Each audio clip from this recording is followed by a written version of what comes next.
Hi, I'm Casey Lemons. I am the co-writer and the director of Harriet.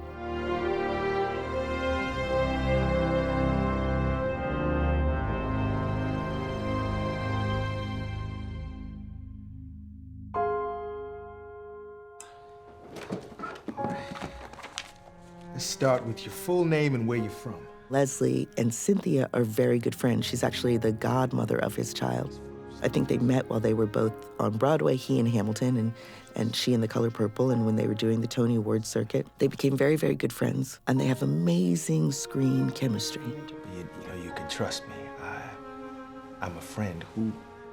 Who'd you make the journey with? I left my husband and family. It was just me and the Lord.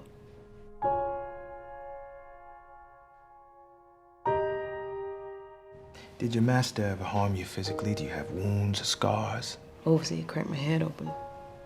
This, of course, is a very important incident in young Harriet Tubman's life. She was 13 years old. Pick up a weight off the counter and hurled it at him, except I stepped between them.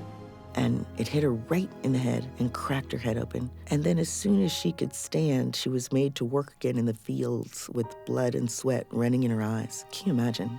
But after that time, she had these visions, which seem to have some relation to her head injury. And yet she feels they're divine. She feels absolutely certain that there's a line of communication between her and God. Holding my head just made God's voice more clear.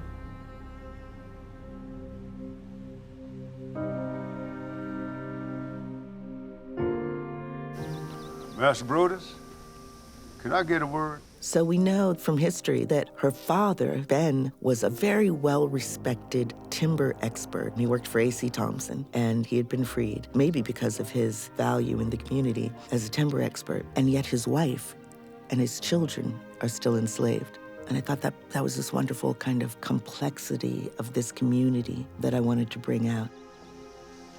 Your daddy may be free, and your husband too, but you and your mama, and your brothers and sister, they belong to me.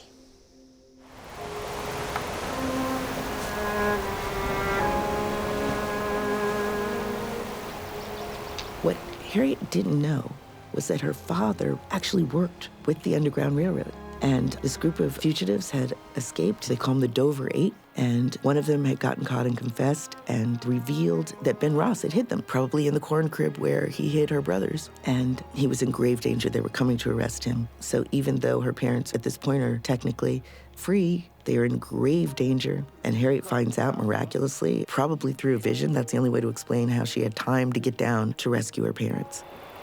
One of them got caught in the top. They're coming for you. You gotta go right now. Okay.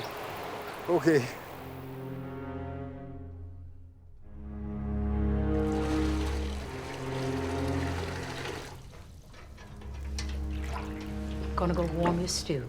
If you need anything, just let me know.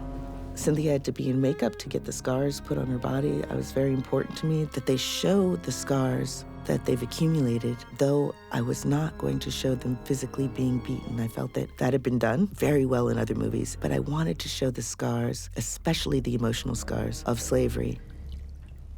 I'm scared if we get caught, they take his freedom. Way down in Egypt's land, tell old Pharaoh She sings Go Down Moses, to let my people go.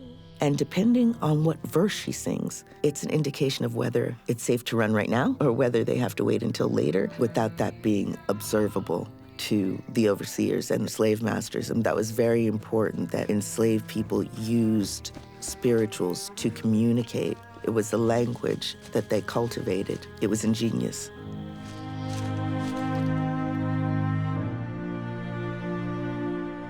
I'm gonna leave you. So having Cynthia, who's the actual singer, Cynthia and I had to really decide what Harriet's voice sounded like. I'm sorry, I'm gonna leave you. We knew it didn't sound like Cynthia's voice, but we didn't have any, there were no recordings of Harriet singing. So we had to try and channel. And so Cynthia was able to place her voice lower in order for us to kind of bring Harriet's singing voice to life. God is gonna trouble these waters.